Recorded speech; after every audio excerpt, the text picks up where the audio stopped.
first of all, we are in like Top Dog Summit actually at this point. We're having so much fun. Look at this actually. There's so much amazing things happening at this point. We got the golf, we got the pool, we got the we had like a matching dress, so it's really good. Yeah, amazing. So yeah, a little bit about myself. My name's Matt, as Colin was saying. I'm CEO, co-founder of Product Opinion. Been selling on Amazon for well over 10 years. I like to say before it was cool, when you could just put up anything and it would just start selling. Now, not so much. Times have changed, obviously.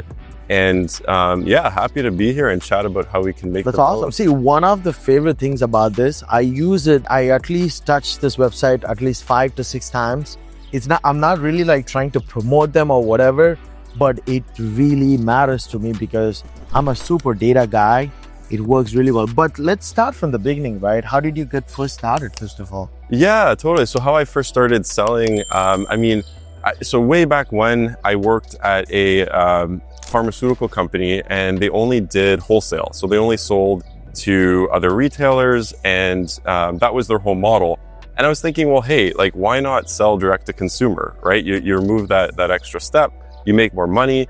And it was a very small pharmaceutical company, and they were like, okay, hey, Matt, you know what? Try it. Let's see what you can do. So back then, wasn't even on Amazon. I was just building WordPress sites. I was using WooCommerce, I think it was, built up a little bit of a presence, and it took off. It actually did pretty well. It was selling a lot to direct to consumer. And then after that, Groupon was a thing. So we ended up putting the products on Groupon. Sold really well, and it got me thinking, like, if these pharma products can do well, then what else could do well? Yeah. And what was interesting with Groupon is, in Canada at least, we ended up becoming one of the biggest distributors of physical products for Groupon. And it was like split testing all the time, because we were basically sending, every week would be a different deal, a different product, and everything was just being drop shipped, right? Everything was being drop shipped from China. So I got to test out like a whole bunch of different items and products. And it was good, but it was a grind, because it was like every single week I had to come up with a new deal, a new product, a new thing.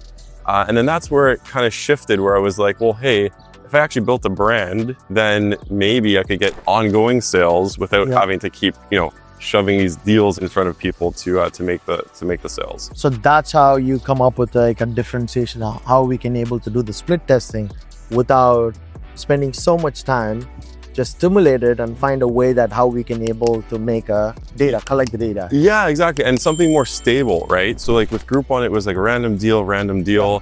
That's where I kind of got into Amazon, where I was like, well, hey, if I just made the brand and I could just put it on Amazon and make reoccurring sales without having these one-off deals, there's something there. There's an opportunity there. So you worked in, you tried to place the product in Amazon, Groupon, and you come to Amazon.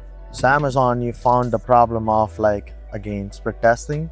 Yeah, so the split testing came. So the other thing I learned on Groupon was most of the products were just generic, right? Okay. So there was no brand, no whatever. You're just selling anything and everything. People are buying because it looks like a good deal. When you actually attached a brand name to the product, even on Groupon, it would sell more. So that was one of the first kind of split tests that I was doing, where it was, hey, putting the brand name, attaching the brand name to the product made it sell that much better. So anything I then started, and I also learned the lesson actually on Amazon, where if you don't have a brand name on Amazon, then anyone can just obviously jump on your list. Of course, 100%. 100%. One of the first products I sold actually was, I'm not an Apple guy, but I sold the 32 pin connector to the smaller, like modern day connector. Okay. Threw it up on Amazon, and like it was doing, easily $1,000 a week, and then $1,000 it kept going. That's like replacing the whole salary for you. When you get the initial time. Oh yeah, it was like, it kind of opened the mind. I was like, oh my God, this is cool.